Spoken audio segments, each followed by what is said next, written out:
You're live. We are officially live, guys. Welcome, everyone.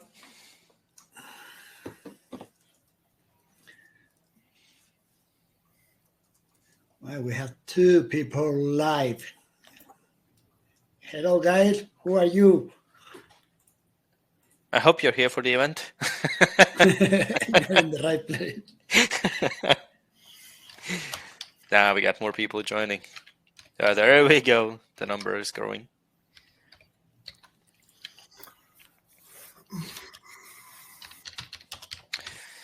Hey everyone. So how is everyone?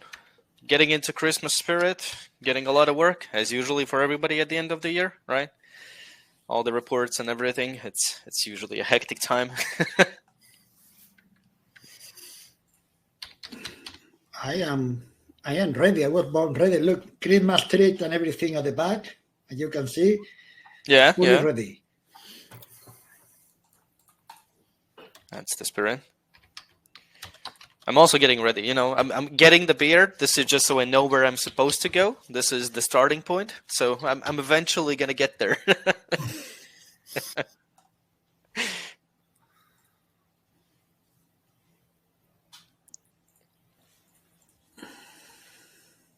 Okay. Yeah, go ahead, Norman. No. Sorry, I just saw the message from Federico, and I thought it was someone else asking where we're calling from, and I was just about to say. I mean, we can always introduce ourselves. Yeah. For everybody else who's the first time joining for a session, we can do a quick round of introductions as well. Of course. I got my friend Maya Hispanic within the participant. Hi, Maya. Hi, everybody. I was about to say, Federico, don't make us speak Spanish because, you know, I'm not going to be efficient in that. The Google Translate is not going to save me on that. I normally say something to them in the chat. I am. But they are here because they speak English better than me. That is for sure. I'm Norman, 25 years in the UK. I'm not kidding. Still, the accent doesn't go. It doesn't matter how long I have been in the UK. As soon as I open my mouth, you're telling this guy is not from here.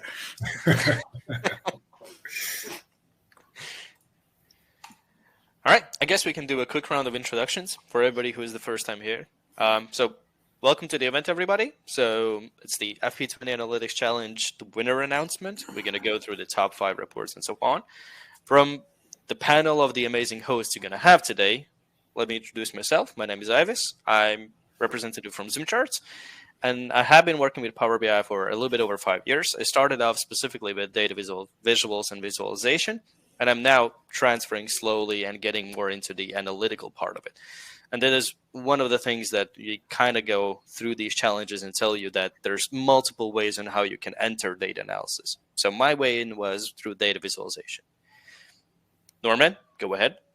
Norman Hamilton. I'm calling from London. I'm Power BI developer for a local authority. I got into Power BI I came from an Excel background, and then over the last probably about 2 to 3 years, been working with Power BI. Although I still use quite a lot of Excel for things where we haven't got good data sets on our central system. So yeah, about 3 years with Power BI. All right. Federico. Hi, I'm Federico Pastor. I started Power BI when COVID actually hit. I have a background in Excel too. My expertise was fraud analysis, actually. I started becoming Power BI user, specialized in data visualization and creative reporting. I have a little challenge or run a challenge in LinkedIn called FP20 Analytics. There we go, guys. See, everyone's here. Mm-hmm. As far as Norman, for those of you who don't know, he's actually the one that's behind the data set, the whole idea about this data set. So he's going to have some insights on it. Well, yeah, the data is adjusted, but he has some real-life applications to this. So his comments are also going to be very, I'd say, valuable from a different perspective. Not just the data visualization part, but from an actual use case perspective. Maybe. I don't know. Norman's going to see how far he wants to go with this. Well, yeah. I mean, what I didn't say in my introduction is that probably all of my analysis is to do with around criminality or around safeguarding of young people at risk of a variety of different forms of exploitation. So it was through my desire to use some of ZoomCharts functionality that this all came about. So quite a very quick journey into the world of analytical challenges. My initial inquiry was just about wanting to use one of the ZoomCharts functionalities. But yes, we are here. This is how things happen here. Very fast, very rapid. very organic indeed. Yes. Yeah, no chance. You just go into the trap. Yeah. All right. Without further ado, so what we're here all about. So today we're going to be celebrating the winner and also all the other participants who have participated. And of course, we're going to be going through the top 5 submissions. Of course, they're going to be in random order, right? Because if we would go in the right order, that would make this completely obsolete, right? Well, just to keep a little bit of, everybody keep a little bit of edge, let's say it like that. So we're going to be going through the reports and we're going to be looking at them, playing around with them, and we're going to be giving you not us, but we will be giving you our feedback on them. So what we like about them, what we think could be improved upon, and these sort of things. Throughout this session, if you have any questions, if you have any comments or anything like that, you can freely do and comment in the chat section. If you have a question, one thing that I usually ask is if you would be so kind and post it in the Q&A section of the chat. This is just so for us to keep it simpler and easier to follow through if all the questions have been answered. Other than that, you're free to comment. You're free to tell us what you think about it. You're also going to be able to play around with the same reports. What I'm going to be doing is when we're looking at the report, I'm also going to be pasting the link to the live report so you can play around with it as well. Can I? Yeah, of course. It's more clarification. This for the ZoomChart winner, and FP20 Analytics have another set of winners, and it will be announced later on LinkedIn about 5:30 for you to be alert. There are more winners. Yes. See, this is why we have everyone here. Everybody has their own little details. All right. So, you guys ready? Absolutely. Go for it. All right. Let's see. Screen sharing. Let's go for this screen. All right. Opening up the first report. Let me just copy paste the link.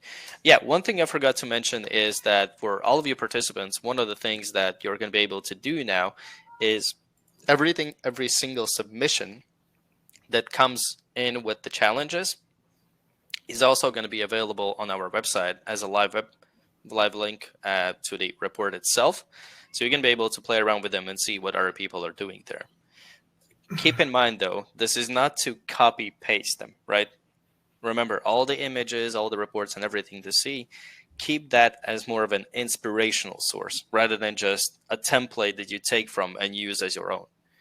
The challenges and this environment is all about learning, creating new experiences and trying out new different things. This is how we started to work on the reports as well. Trust me, the first reports that me or Norman or Federico created were not looking as good as some of you have created here. Trust me, those were some interesting reports, let's put it like that. All right, so the first one of the submissions that has gotten into the top 5 is from Fauzan Amer. And my deepest apologies if I mispronounce any of your names. Do let me know about it. I'll try to accommodate that afterwards, but I'll try my best to pronounce it correctly. So the first submission is going to be this one. Here's the live report. Now, when it comes to this report, the few things that stand out to me is that it has been created in a manner that's not too overcrowded. You have your main visuals right here. They're combined with some KPIs and the trend line. You have your main switches between 3 different periods, 24 hours, 10 days, 30 days. It's just to keep you focused, because we could look at the whole timeline, but in some cases you just want to understand what happened recently. So this is a good way of navigating through the report. Now what we have here is a table. We have the map. You have a couple of slicers on the side. And then one thing that you might have missed when you first look at it is that this report actually has a few other pages. And it's hidden kind of well right here at the bottom as a navigational page. So you use this to navigate through different perspectives, different dimensions that the creator has added for us to analyze. You can see here there's donut charts, there's column charts, and everything. So what I like about it, like I said, I like that they created this possibility for some last minute action right here. So you don't have to always select on the timeline last 30 days, last 10 days, last 24 hours or something like that. It's right here for you. Simply click on it and that's going to create a filter and pass it out. As simple as that. Now, a few things that I would recommend to improve on a little bit here is when it comes to the map itself. So this is the ZoomCharts map. So I know it, trust me, I know it. I know all the flaws and good things about it. And the one thing that I would recommend here is playing around with a setting that's called min and max zoom levels. The reason for that is because when we first open up the map, even if I switch between the tabs, see, and I come back, for example, you can see that all I kind of see is just one major dot. There's one behind it, but it's kind of invisible. So by adjusting the min and max zoom levels, you can actually control how close to the map are you when you first load it in. So this is a small little detail, but it allows you to create a scenario and create a view, which is a lot more explanatory on the initial load than just to have a single dot on top of it. This is just my 2 cents on top of it. The other thing that I noticed here is that, for example, right here, we have clear slicers. Now, I know you all guys love this button, but always remember that it has one major drawback, and that is that it only clears slicers. So, for example, if I say that, okay, I actually want to focus on victims, you can see that passes out a filter, but clicking on clear slicers does nothing, because this is not a slicer, this is a visual. So always think about which one to use in what scenario. Do you want to use the clear slicer, which just affects the slicers, or do you want to use a bookmark, which clears everything? Always play around with those two and make sure that for your end user, that is the best approach. It's not always that you need to use a bookmark. It's not always you need to use a clear slicers. It depends on the end user. Since in this case, the user is the general audience, I think it's going to be a little bit better to clear everything, because not everybody is going to be proficient with Power BI. That's just one of the things I noticed here. What else? Yeah, I completely forgot about it. It has the information overview, which I think actually could be one of the things that we even start off in the report. So when you open it up, this kind of comes in front of you, so you can quickly understand what is what. And then when you click on it, you start to use the report.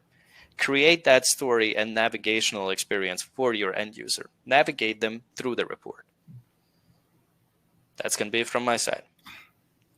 But just really to echo a couple of things you said, I mean, I think the zoom functionality within the map for me is crucial, because obviously when you're slicing into the data, what you really want to get is some geographical reference to where that information applies.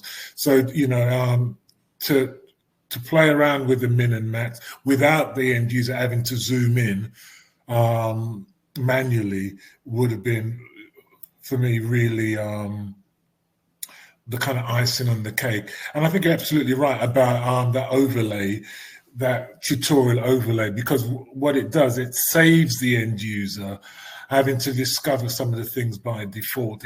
So immediately you're able to say, right, I know where things are, and it just makes everything, it makes the experience a lot quicker to immerse yourself into, I think.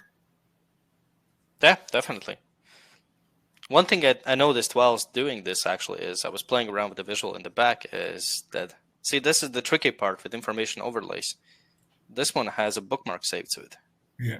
So it clears all the data. This is one of the things you usually try to avoid, because if a user accidentally even clicks on it, that's going to remove everything he's done previously. So when it comes to information overlays, make sure that on the bookmarks, you disable the data part. Yes, Small little yeah. thing, but it has a major impact. Absolutely. Absolutely. Federico, any comments? I'm going to be, again, quite agree with Avis and Norma. I'm going to be very, very picky. Can you go back to the main overview page? Yeah. Okay, we have the KPI on the left top, 2,500 total crime is too close to the chart, to the line. And actually, when you start using the filter, you will see that you see now it get lost in the line chart. Okay, I think you play a little bit around with it. You can bring that 2005 or the values, the call out, you can bring it up and then check how the filter are affecting the visual. Because sometimes that happens. And it's sometimes something that I sometimes spend a couple of hours trying to make sure everything, when I'm filtering information, doesn't fall out of place. Another little thing, if we go to the pane on the right, you have 24 watts. I know it's hours, and that's because that button is too small. Why not make it a little bit bigger and show the HRS? Okay, there are small things, small details, but that actually makes you different. That may tell me this guy is thorough. Okay, I make sure everything is working 100%, and I take the time to ensure the data is displayed properly. Apart from that, I really like the report. The color scheme is simple and well prepared. Yeah. Definitely. Because one of the things when it comes to these sort of things that Federico mentioned right here with the overlapping labels and everything is, I think probably Norman does that as well and Federico as well. What we do is we play around with the charts. Once we create it, once we kind of okay with the initial layout, we play around with the slicers, the filters, just to understand how things are interconnected between each other and see if we do have any scenarios where this is going to become obstructed. Correct. You can use that functionality, edit interaction. If you go to the role, filter on the role. On the role, yeah. Suddenly, that donut chart becomes just one. Yeah. So I will actually disable the interaction between that filter and the donut chart because I don't want to have just 100%. I know if there is nothing more, it's going to be 100%.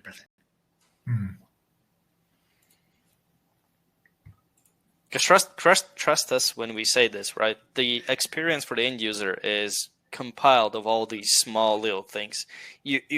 And this is a real scenario. You can make the greatest report that's ever made, but somebody's going to find little picky things to knit upon. That's normal. This is one of the reasons why one of the biggest lessons I needed to learn when developing reports is do not get too attached to your reports.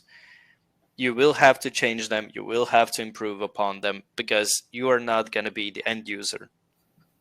You're the one developing the system for the end user. You need to understand and communicate with them to create a report which they feel comfortable with. Yeah. If you create a report that feels good to you, but it feels like trash to them, it's not going to be used. I've been there. Trust me. I've built reports even for ZoomCharts, which have just been sitting on a shelf.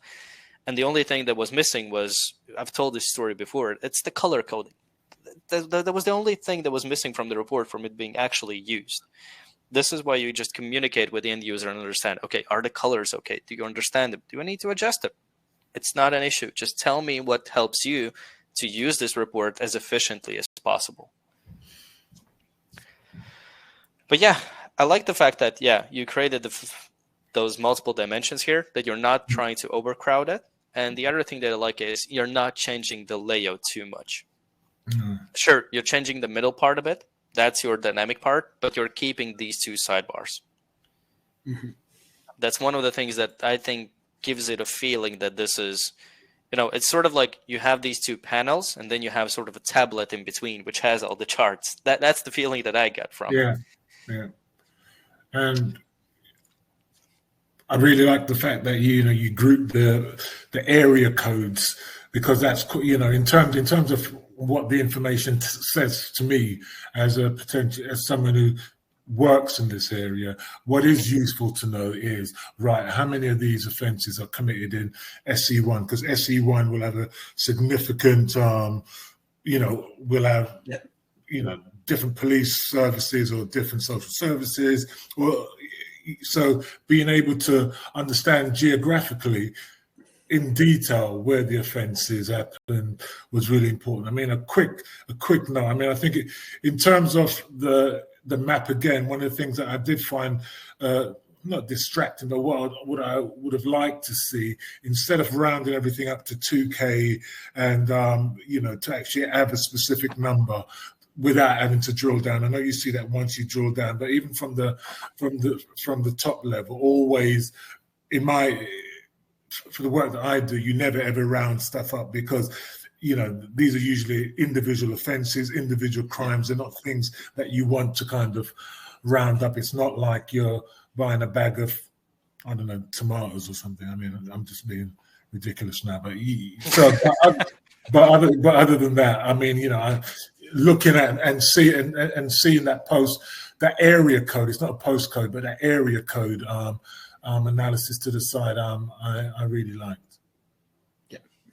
Yep. All right.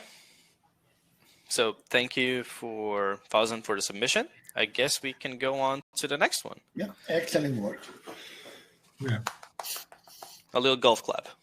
No, absolutely. And I mean, I could have said a lot more, because there was a lot of great features in the report. Yeah. All right. So the second report that has gone into the top 5 is from Toyin Taiwo. One thing I want to say about Toyin is I'm really happy to see you actually participated in every single challenge that we have been partners of since September. It's amazing to see how much you have also grown. It's great. So, without further ado, let's go into the report.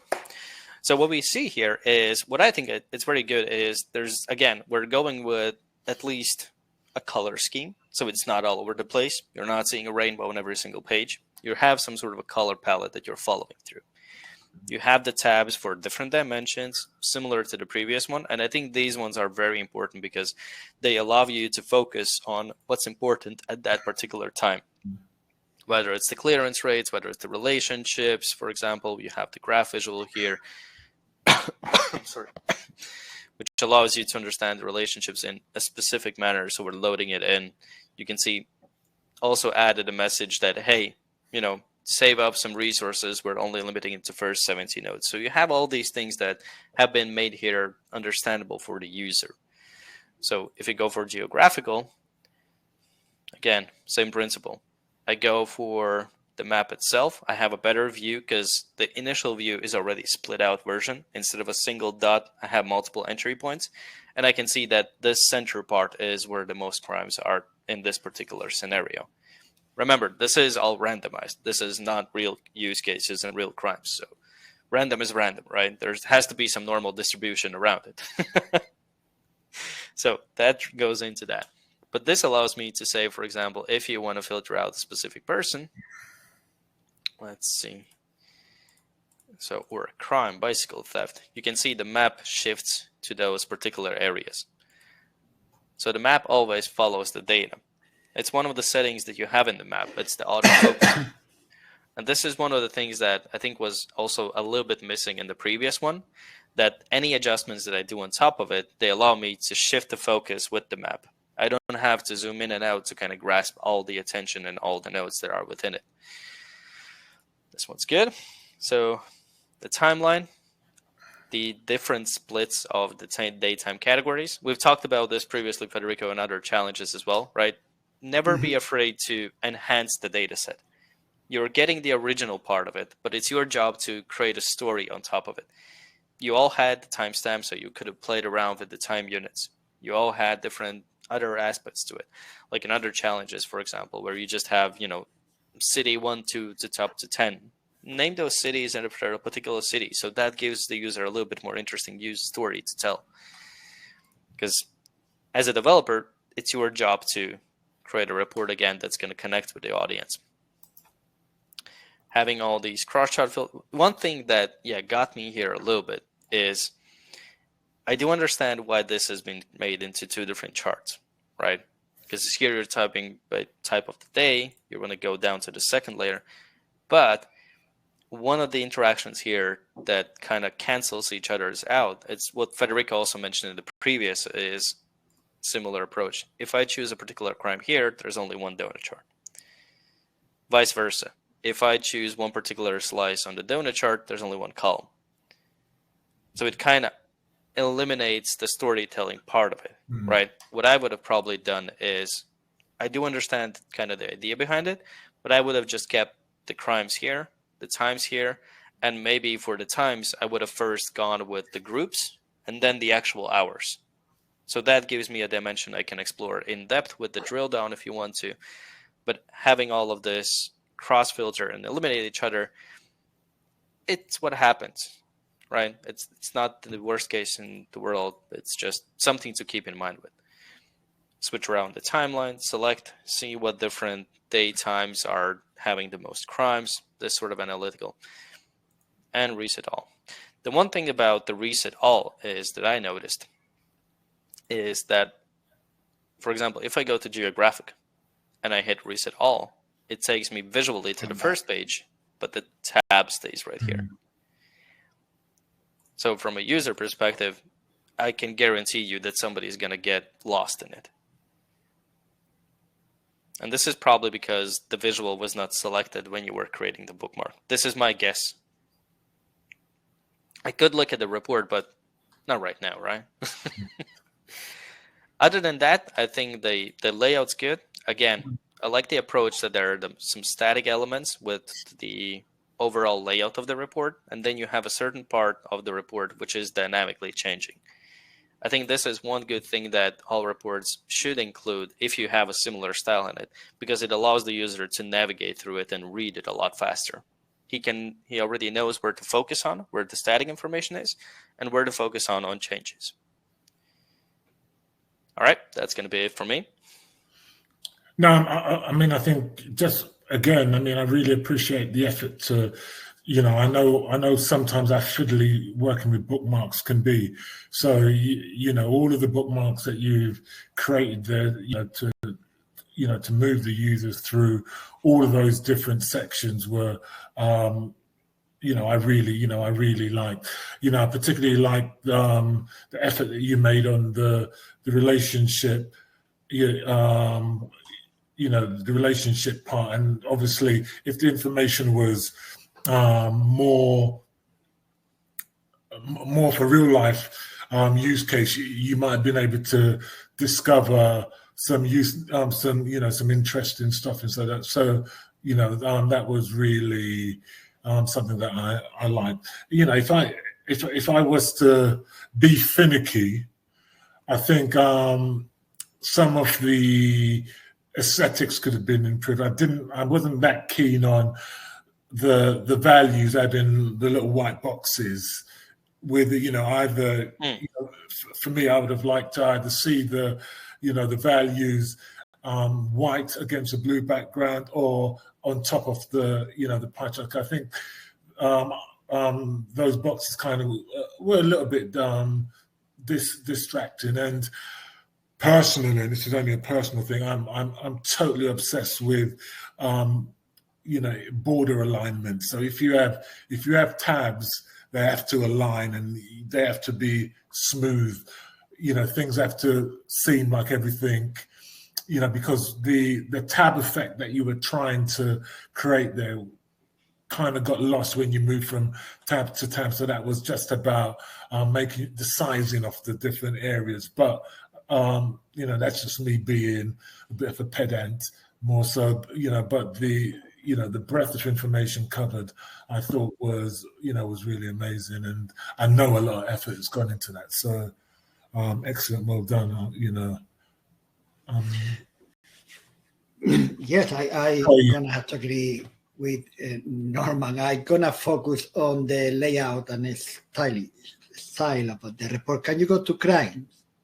Yep. Okay, I personally will never use inclined labels. Okay, I don't want to twist my neck to check, okay, the label. I know the difficulty in this occasion is because the labels are too big. What do I do about it? Do I create some shortcut? And I somehow explain with the shortcut are about it, so they are shorter and they can be read straight. That for me is a little issue. Then you are using round the corner in the big boxes, and then you have a square cut on the tabs. Yeah. It doesn't follow a pattern, and everything is two together. You got plenty of space or room on the right side of the report. I think you can actually separate these boxes a little bit more. It will look a lot better. On the left side, you have some KPIs. I will have tried to embellish a little bit more. Those KPIs, total people, well, how many females, how many males, for example. Okay, and I made some kind of more information within the KPIs to give it some more meaning, or just give you a little bit more embellishment or nicety. Sorry, not nasty, nicety. That is my only point. Is about you need to think about how you structure your report, how you keep your white spaces, distances between boxes, the alignment, and everything have the same contrast. Okay, that is my personal view. And again, the vertical labels, Toyin, if you are listening to me, don't. Other people use it, but for me, don't. Try to find a way. Find a way. And I know it's difficult. I think you stretch it all to the right side, and you concatenate. You can concatenate the labels in Power BI. It will come out first line and second line, and it will look a lot better. That is my personal view, and that is being picky. No, I mean that's all fine. One of the things that everybody should understand is we're not trying to discourage you or to criticize you. This is just feedback, so you guys know what to improve upon when you're working on real life scenario. Trust me, some of the thing, or I'd say everything that we've told you is not something we haven't heard before on our reports. The spacing and everything, we had all those comments for our reports as well. This is how things are being transferred, right? You showcase the report, you get the feedback. Now it's up to you to decide whether that, is the final straw and you give up, or you just take it and say, yeah, sure, fine. I'll adapt, create a new version and make a better one. I mean, just really quick thing for me. I mean, you can't underestimate how much value end users place on look and feel. Exactly. If something doesn't look professional, then they assume that the data isn't. People make really spurious connections between if something looks professional, whether or not the information is professional. So, even simple things like, if you have a logo and you put in a logo on a blue background, and you've got the logo and it's got a white and it's a white, make that white transparent, or put the logo against a white background. Simple things like that. People really place a lot of store by it because, very quickly. That's why people get conned by slick looking web pages, because they look and feel professional. People believe in them. No one's going to click on a link on a dodgy web page that isn't aligned and got logos all over the place. So if you think about just the psychology in which you interact with stuff that's on the internet, for instance, that will always serve you well. Yep. Correct. Everything we are telling you now here is because we actually now, with 1 year of experience, we check every time. That's what we do now every time. So it's something that probably you will start doing from now on. And that is the point, is to listen, that's what I do now. I used to do that, and now I do differently. I take attention to everything we are mentioning here. Yeah, I mean, just real quick again, last thing to Toyin, because the quality of the information and the stuff that you did with that was amazing, and I just felt like, the look and feel was unfortunate, but I mean, kudos to you, because I think I can see there's a lot of effort placed into this. Yeah, indeed. Because the look and feel can always be improved upon, Absolutely. Right? When it comes to the labels that Federico mentioned, what I would have probably done here is, knowing that I have long labels, I think the best solution would be to transpose this into a bar chart, so you have a lot more vertical space. Yeah. And then you have enough room for your labels, and then just have these. So basically, take the same chart, put it in vertical, and these two right here, one under another. Yeah, absolutely. Because the bars small little things. Exactly. And that would have avoided the need for the white value labels as well, because that would have been against the white background. Yeah. Exactly. All right. Toyin, thank you for the submission. Let's go to the next one. Good work. So let's go. All right. I am not even going to try to pronounce this name of the report. I am 100% Norman that. Norman Reinaldo Castro. That one I can do, but this one, nah. I'm just gonna say that's the name of the report. El panorama del crimen en Londres, deciphering crime in London. See, this is why we have Federico. All right, Norman. So this is your submission. So this is also one of the reports that has gotten into the top 5. Now let's look at the report itself. Now, one of the finicky things that I can tell to everybody straight up, if you have been using the latest version of the new slicers, don't get discouraged by the fact that something has gone pretty wrong with them recently, and some of them become non-active. So, for example, if you see here, when I hover over it, it looks like my cursor is just going bananas completely. It's probably something that Microsoft is going to fix relatively quickly, but just take a note of this, right? Don't be afraid that something just broke or doesn't work. It's a bug. Whereas the developers like to say it's a feature that hasn't been well documented, right? There's no bugs. There's just a different explanation for the feature. It is. We are aware. We, as a member of the Microsoft Power BI visual team, we are aware of the bug, and they are correcting it. Exactly. We also laugh about this when we're developing our products, right? For example, because bugs do occur from time to time. We don't have bugs. We just have undocumented features that we didn't even know about. Correct. All right. Back to the report. So what do we have here? The report itself, I like about what it had. Like the first view, what I think about it, right, is that this feels like an actual quick overview. Sure, it has a lot of KPIs and everything, but this feels like a great overview page. You have your main slicers at the top. You have your map, which is for geographical analysis, so I can zoom in and understand the heat map or location of things. Then I have a timeline, and I have all these KPIs. So from a first kind of point of entry, as an overview page, I'd say this is pretty well designed. Mm-hmm. Now, I'm not going to say that I understand everything that's written here, but it feels good. Yeah. No, yeah. No, I do understand that it's well thought, well planned. Yeah, and I mean, I think what again, I assume the bottom group are offences, and types of offences, and the top groups are, and what I liked about it is that on that, just using, granted, high usage of cards, but you were able to glean so much information if you use in combination with the slices from an overview page. So I really liked the the look of that and the kind of information that you could get at a glance. Overview is actually the right word, because what you want to do is impart information quickly. No, The overview page is just to understand, okay, what's the current situation? Yeah. What's really happening there? The only thing that when it comes to colors, and this is one of the things that Norman just said with the previous report, right?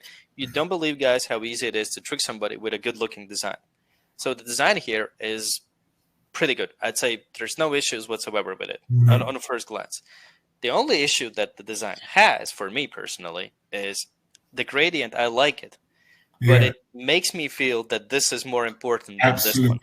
Because I initially thought, sorry to interrupt you, I actually thought that there was that's linked to that changed the gradient depending on the value.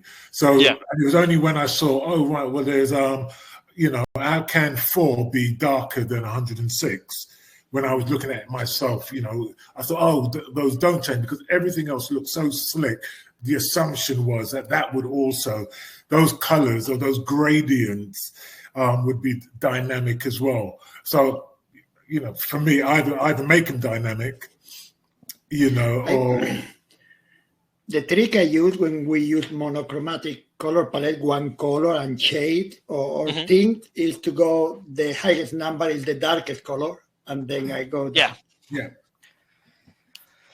It's either that or go the other way around, but explain it to everybody so everybody knows the ground rules. Okay, so what's really happening here? Because the reason why this was the first thing that probably me and but Norman noticed is because you have the same metric here on the map. So that makes me feel that the darker the color, the higher the importance or the rate itself. Yeah. But these numbers don't reflect that. Again, this is a small little thing, but from a visual perspective, I think everybody would agree here that it looks professional. Oh, yeah. But I like it has a double whammy. The heat map. I like the heat map. And I thought, well, it's something on those cards. It's something very easy. I don't know. That looks like the new card. It's something that can, I'm sure you can put in conditional format in within that. So it's something that can be easily corrected. The heat map is great as well. I mean, everything about it. It was only my inability to speak another language or to speak Spanish that really held me back. I really like the look of it. The logos, everything looks really nice and slick and well thought out. Yep. As for the second page, if you go here, now this looks like an actual analytical page, right? The first one felt like an overview page. This feels more like an analytical page. And on this one, out of all the things that you decided to go with, is you kept the same color for all the cards. I'll be honest, this is the one thing that was like, so you decided that this is a better approach here, but you decided that the gradient is better here. I just wanted to understand the logic behind it. Because like I said, it does look professional, but it's about keeping a unanimous experience, right? So keeping all the KPI cards in this color in the first page would make a lot of difference. It's a visual difference, but it does make a lot of difference when you're reading the report. Now, as far as these ones go, I like the fact that one of the things that I've learned about the Power BI community is we're going to find a workaround for a workaround. If there's going to be something wrong with the visual, we're going to be finding a way on how to fix this. And I think this is a great way on how the user has decided to use the space that he has available.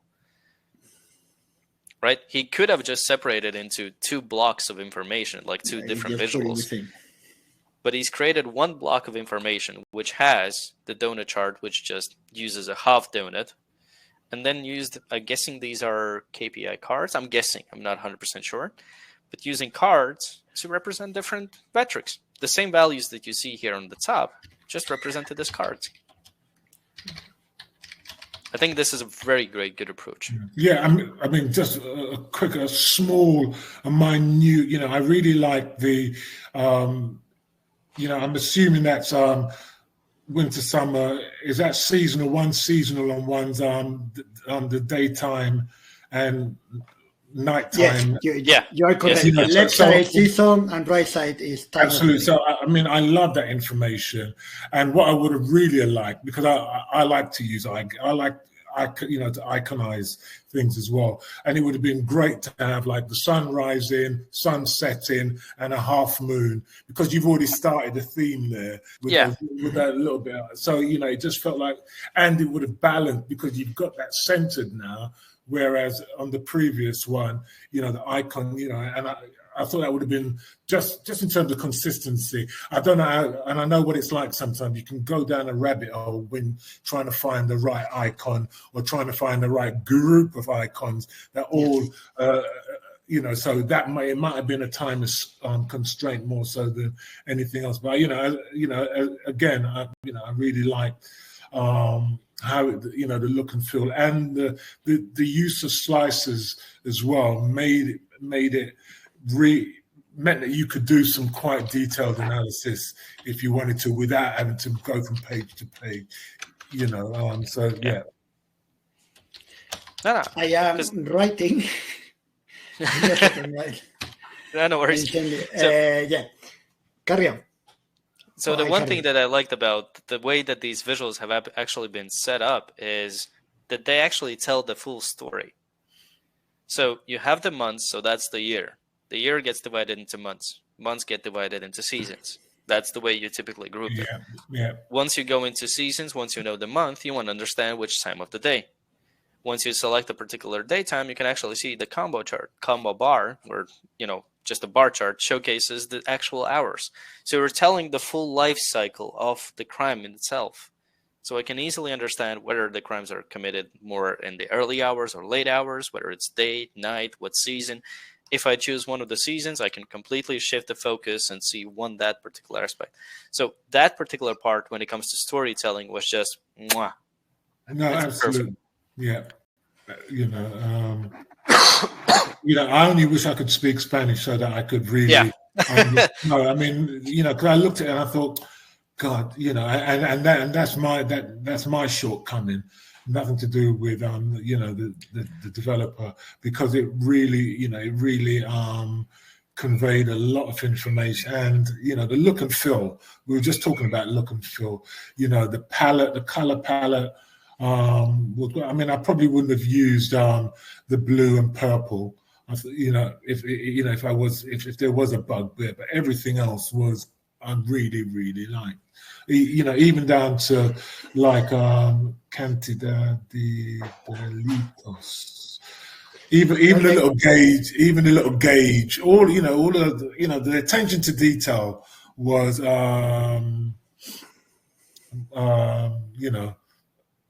amazing. Crime quantity, cantidad de delitos, crime quantity. I am with you, Norm. I don't know what that blue and pink is doing there. Actually, I'm gonna take the color in the I forgot the name. The semi-donut chart. How do you call it? The gauge chart. Typically it's a gauge chart. Yeah, a gauge chart. Yeah, I'm gonna take that color. Okay, and that is my only criticism. We go to the page 1, please. Sure. Yeah.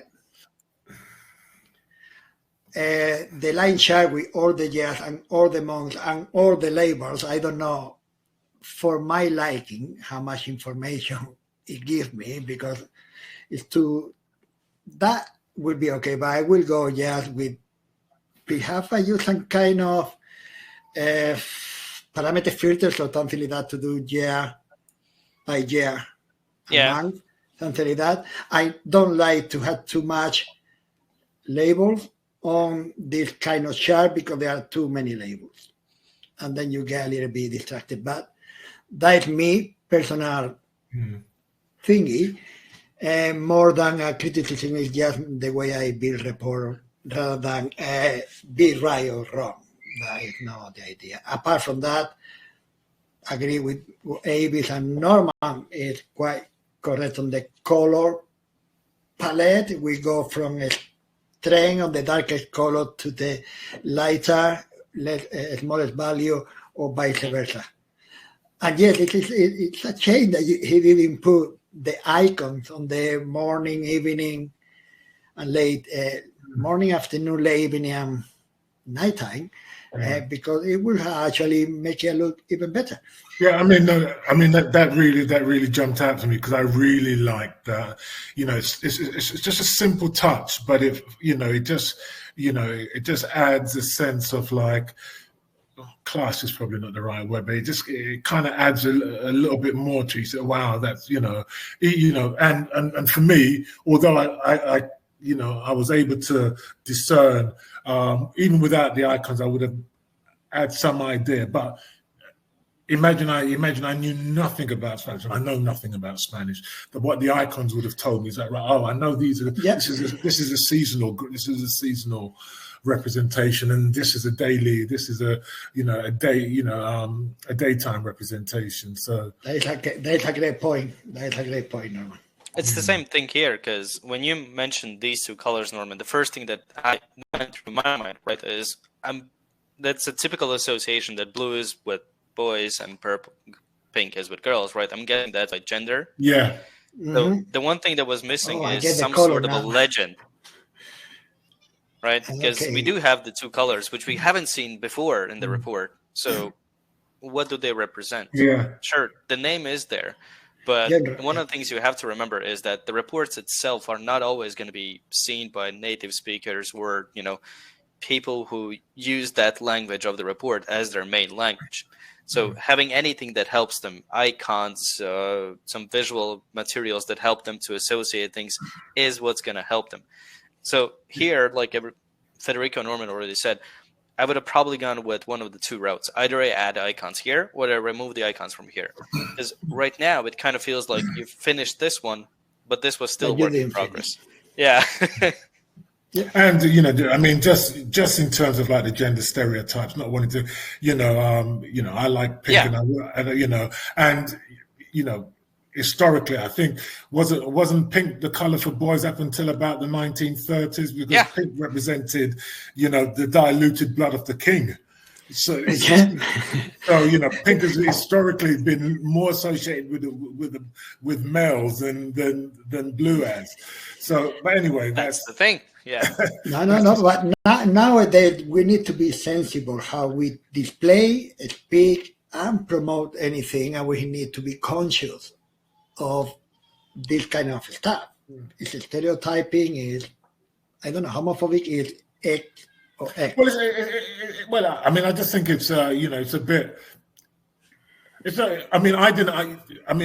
I have to be honest. I mean, I didn't even make that assumption, and I didn't even read the label. It's only now that I'm looking at it that I can, I made a, I looked at the side and I could see. I had some idea about that, but obviously the language barrier didn't mean that I didn't immediately understand that this was a breakdown between males and females. So even the color representation didn't even register with me. That's how I don't even associate those colors with, but. That's how careful you have to be with things. Well, not to the point. I mean, I don't think it's the end of the world. It's just like that didn't register with me. Honestly, it's only when you said that I thought, oh wow, and that's why I said, well, it's for a report that is clearly so much thought has gone into this report. It just feels unfortunate that not in terms of any kind of political statement that. Neutral colours couldn't have been chosen to represent gender, and I think that keeping it mainly possibly with the same kind of palette, maybe. But anyway, I can't listen. We're scrambling around trying to find problems where there really isn't. That's just because it caught our attention. That's how things go, right? Yeah. Gonna have to put a little bit of moderation here, guys. We have to speed up. We are running out of time. All right. So the next submission is by Donna of HESA, and we're opening up the report right here and taking a look at it. So one of the things that we can see here is it went with the sort of a visual switch approach, which I think is neat. I do understand that everybody's going to be like, yeah, okay, but I could have done that as well, but you didn't. It's a nice little touch that allows the user to choose between two different specific ways of viewing the information, whether I want to focus on the top 5 or I want to focus on everything. So it's completely up to the user. Small little things makes all the difference. You have the approaches with filters, and these are dynamically showing up. The one thing that I didn't quite find is, how do I close it? Right? I can go back to the pages, but I can't really close it. So I have to refresh the report. Yeah, it's a bookmark. What else? Once you start to go through these bookmarks, and this is something that I didn't notice at first, but I only noticed it afterwards. Look at the years. Looks great. Yes. I switch it, and it goes back to 1961. I'm rather sure that we didn't cover crunch. That's the for bookmark. 1961. That's the bookmark. Yep. That's the bookmark, and something that, guys, you need to take attention to that, because you're taking a picture, then you change something, and that picture is still there. You see your screen, and you say you change it, but no, the bookmark is still with the old picture. It's one of the reasons why what I recommend for everyone to do is to play around with all the settings of bookmarks. And in this case, this could have been resolved very simply if, instead of using all visuals where you have the bookmark properties, you have selected visuals.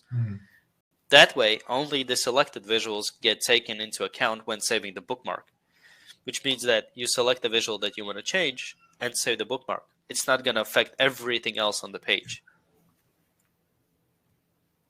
So, but trust me, the reason why I'm saying this and the reason why we know all of these things is because we've stepped on the same stones that you have. Just a quick, Sure. sorry, just so that the what's the developer's name? There we go. It's okay. It's faster. Okay.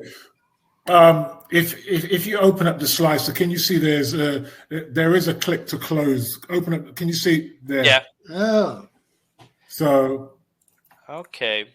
So why did I lose it there? That's a good question.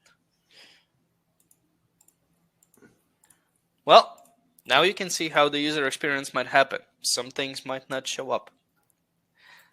So there was, so just to be fair, there was an attempt. Okay. Yeah. It wasn't perfect, but there was an attempt to close the filter. Indeed.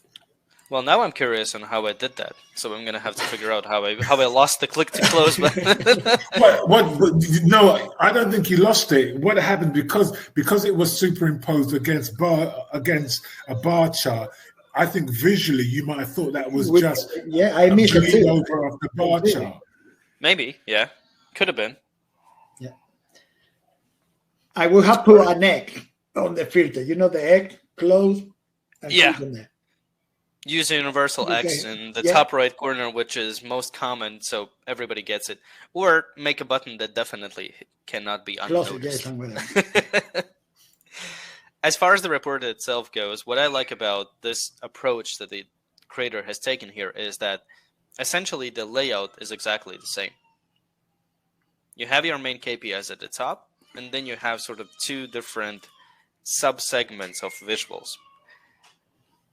It's not a typical approach because usually people try to kind of go with everything under one roof, but I like actually this approach that you have two sub-segments for each of the pages. It allows you to kind of deviate between the standard approach and telling them, okay, what we're looking for and what we're looking at in this segment and in this segment and what's happening. So for that one, kudos to you. I really liked it.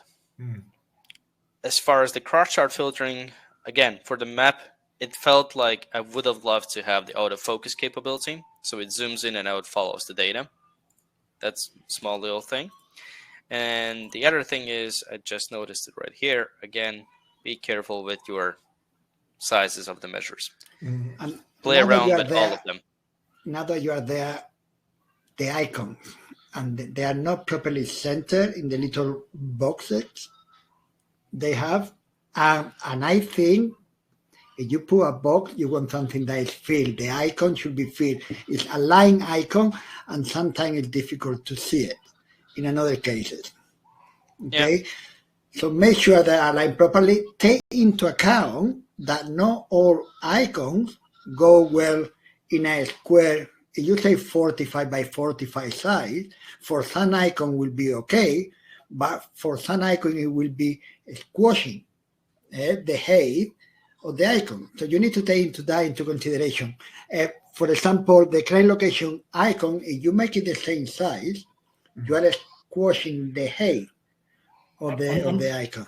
I'm not sure, because usually you can like scale to fit, can't you? Or you can You have to do it manually, unfortunately, Power BI, I think. Okay. But that's important because it's a mistake that I used to make, is that we need to understand the composition of the icon. The icon is a little bit longer. When it comes to you originally, you need to try to keep it. And you say, it's the same as with 35, 45, and that is the best. And if you reduce it to 25, then it's 25, 35, something like that, to play along with it. It's the same as you need to be cautious about when adding the logos, and I've seen this a lot in early kind of users of Power BI is they get the logo for a company and then they squeeze it in a square where the logo is supposed to be horizontal. So small little things is what makes all the difference. Like Norman already said as well, right? The feel of having a professional report might cover some other flaws that you might have there because it feels good.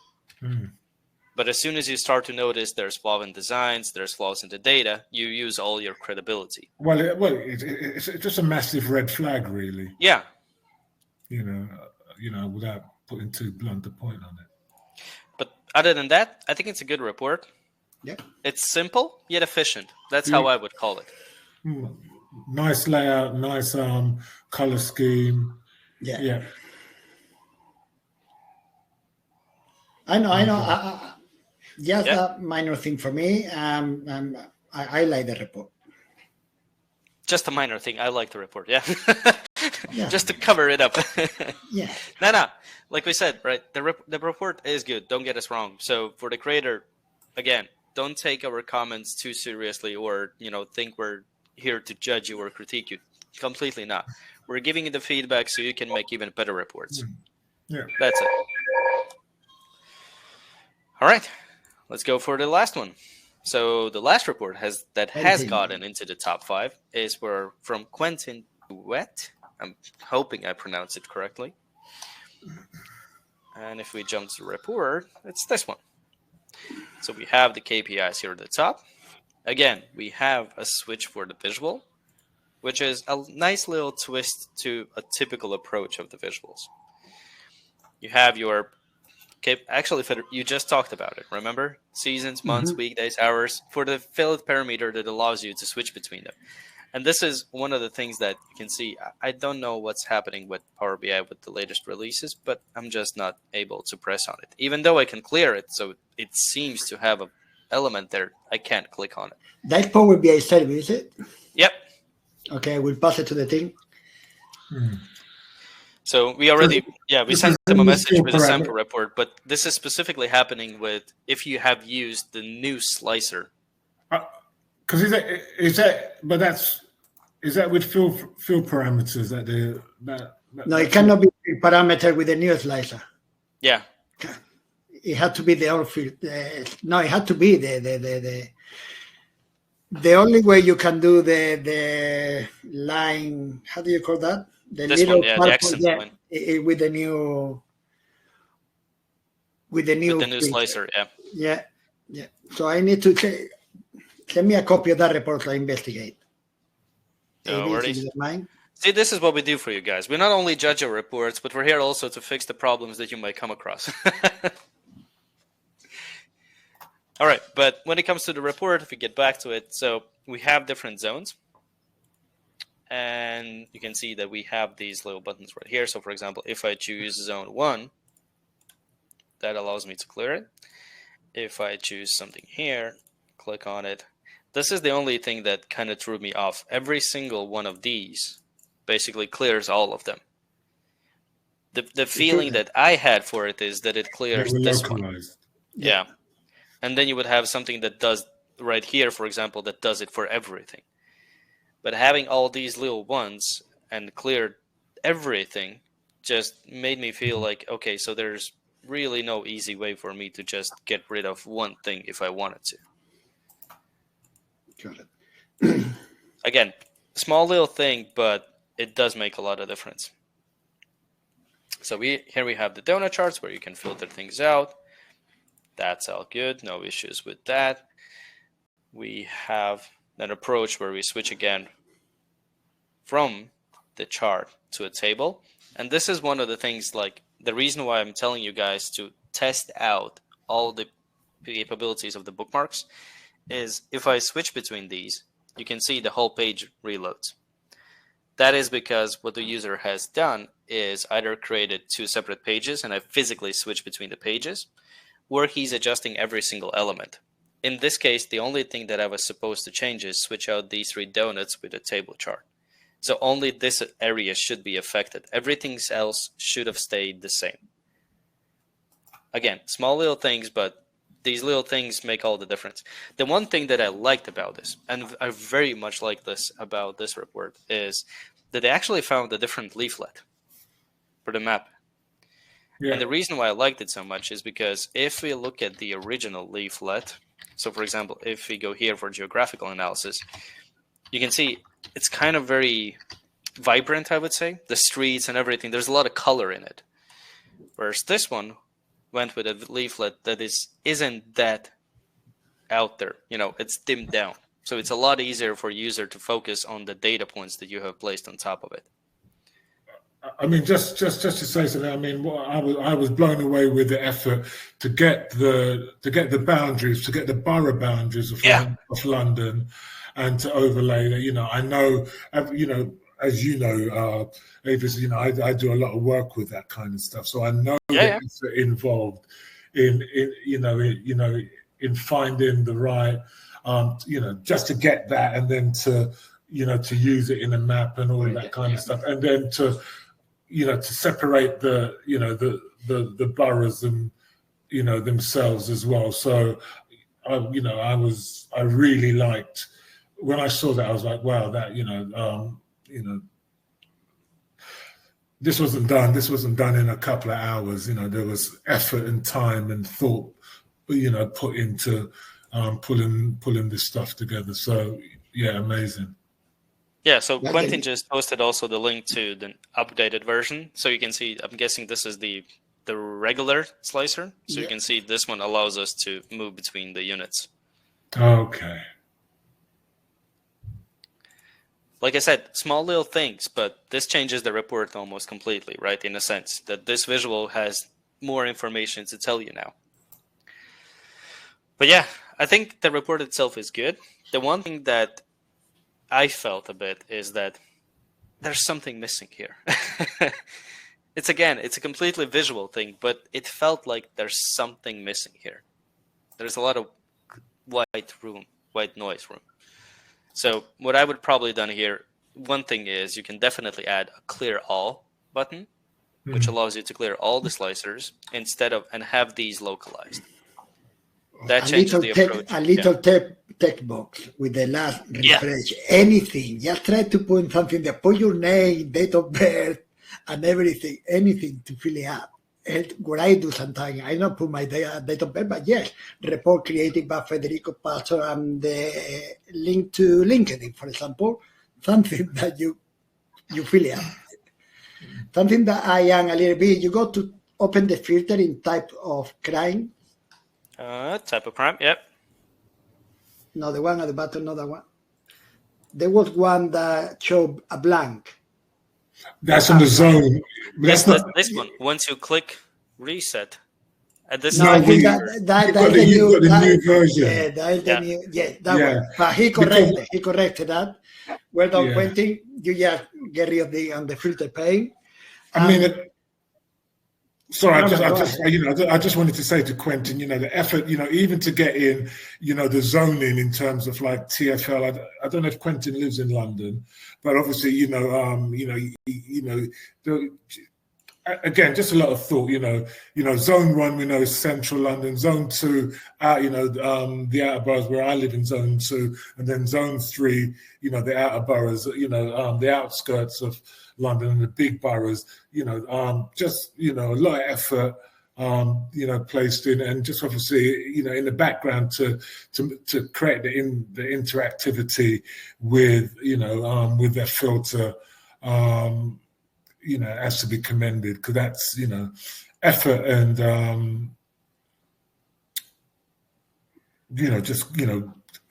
effort and dedication, let's say, over and above. Yep, definitely. Above the call of duty. So yeah. One final thing, Quentin, the donut chart, some of them have 7 or 8 slides, and some of them are very little. It's not the best use for a donut or a pie chart. Try not to use more than 5 or 4. For example, the right one and the middle one, you can see the light purple and the darkest purple. How much is that? We don't have a tooltip, so that's another tricky part. Okay, so try to, if they are not relevant, because there are a very small number of that you might not need to put a lot of attention, just filter them off and only put the more relevant one. Yeah. Or use a different chart. It's either that, or I'd say use for example, first of all, when it comes to the donut charts, one of the rules that I always go by is, I understand that some users want to order it. In this case as well, what you did is you order it by age. The donut chart is one of those visuals that can easily be broken. Ordering it by name makes it not have consistency. So the donut chart, in my experience, should never be sorted by anything else than the value. Either it's ascending or descending, it's up to you, but it should never be sorted by the category name itself. The reason for that is because you make it harder for a user to read. As soon as you sort it by value, they have a clear story. Either it's going downwards or either it's going upwards in the value. You pick your choice, but go with one of them. As soon as you add a different sorting mechanism, because this is also, here it's not that prominent, but here you can see, for example, this one is 60%, 24%, 28, 25. So it seems like the donut chart is all over the place. And if you look at it, I bet you can't really tell where it's starting from. Yeah, it's clockwise always. Yeah, so the donut charts are always start here. Well, not always. There are other use cases, but main consensus, start here, go in a clockwise rotation, and based on value. Make it as easy as possible for users to read. And one thing on how you can go about checking all of these things as well is, don't forget one of our most, I think, prized recommendations is, when you build a report, give it to somebody who is not a data analyst. Give it to your friend, your wife, your girlfriend, your husband, whoever. Let them take a look at the report and give their comments on it. Because at the end of the day, what you're trying to do is to create a report which is understandable to everybody. Sure, there might be some specifics, but general overview, you make it as simple as possible. Okay, all right. Come on, let the drum roll. Yep. Do we have any more? All right. We do have a winner, yeah. And we need to make it drum roll, right? I need to find the right one. And the winner is Toyin Taiwo. Congratulations, Toyin. Congratulations, Toyin. Congratulations, Toyin. We've gone through a lot of reports. I think the feedback was amazing. And for Toyin, one of the things that I can definitely say is it's been an honor looking at how you have progressed from your first submission to what you're submitting now. There's always going to be things to improve upon. Trust me, even after 6 years of me developing reports every single day, I learned something new, especially with Power BI. The thing's updating every single month, so there's new things coming in and in and in. All right. Congratulations, well done. Toyin. Excellent, simple report. Well done, Toyin. Hey, next time you bring it up again. You need to beat me one day. Toyin, yeah. Remember, I'm the king of the challenges. You need to bring it up. All right, everybody. Thanks for your time. Thanks for spending the evening with us. We're not going to take any more of your time. I think we already went a little bit overboard, right? So thanks for spending the extra couple of minutes or 12 minutes. Quite a big deal, I would say still. But thank you so much for spending your time, and I hope to see you in one of our upcoming challenges. Thank you, guys. See you around. Thanks, everyone. Cheers. Bye, everyone. Bye.